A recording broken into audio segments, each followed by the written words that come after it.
Selamat malam, kami dari kelompok 5 akan mempresentasikan hasil kerja kelompok kami. Pertama, perkenalkan, nama saya Valita Japaningali. Nama saya Jimmy. Nama saya Gabriela Agustina. Dan sekarang saya akan menjelaskan tentang mengapa masih marak terjadi kasus-kasus para pejabat negara yang berani melakukan korupsi terhadap kekayaan negara.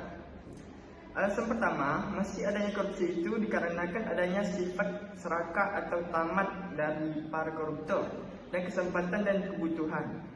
Bahkan korupsi juga dapat terjadi karena suatu sistem tidak berjalan maksimal. Selain itu, hukuman pidana untuk koruptor itu masih rendah, serta mantan narapidana korupsi ketika kembali ke masyarakat masih mendapat posisi terhormat. Tidak ada sanksi sosial dari masyarakat. Hal seperti itulah yang membuat tidak ada sejarah untuk mereka, sehingga korupsi masih marak terjadi di Indonesia. Selanjutnya akan dijelaskan oleh Jimmy. Oke, selanjutnya itu mengapa hukum dari penegak hukum untuk para koruptor terlalu ringan sehingga korupsi memabah.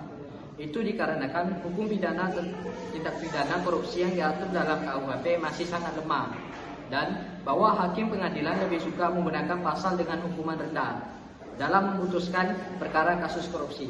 Hal inilah yang membuat hukuman bagi para koruptor selama ini rendah.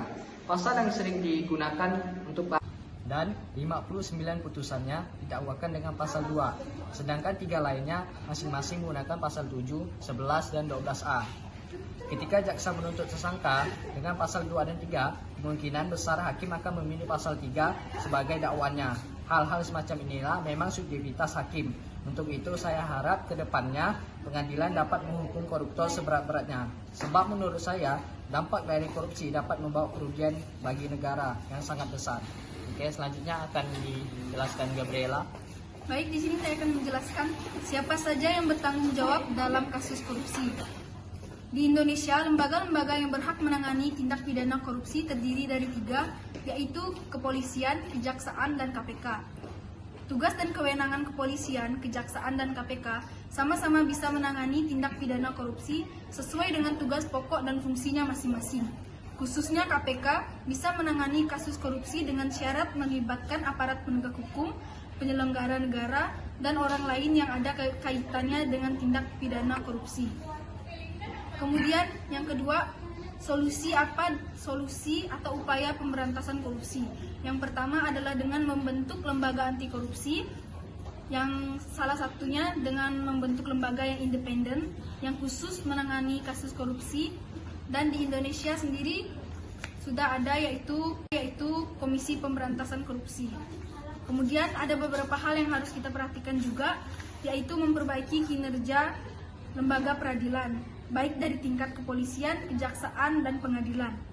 Pengadilan juga merupakan jantung dari penegakan hukum yang harus bersikap jujur, adil, dan tidak memihak. Yang kedua, pencegahan sosial dan pemberdayaan masyarakat, yaitu dengan memberi hak pada masyarakat untuk mendapat akses terhadap informasi. Hak ini dapat meningkatkan keinginan pemerintah untuk membuat kebijakan dan menjalankan secara transparan. Pemerintah memiliki kewajiban melakukan sosialisasi atau diseminisasi sebagai kebijakan yang dibuat dan akan dijalankan. Kemudian yang ketiga, monitoring dan evaluasi. Dengan melakukan monitoring dan evaluasi terhadap seluruh pekerjaan atau kegiatan pemberantasan korupsi, kita dapat mengetahui pencapaian yang telah dilakukan. Kita juga dapat melihat strategi atau program yang sukses dan yang gagal. Untuk strategi atau program yang sukses sebaiknya dilanjutkan.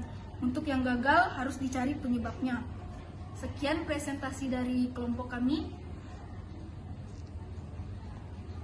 Saya akhiri. Selamat malam dan terima kasih.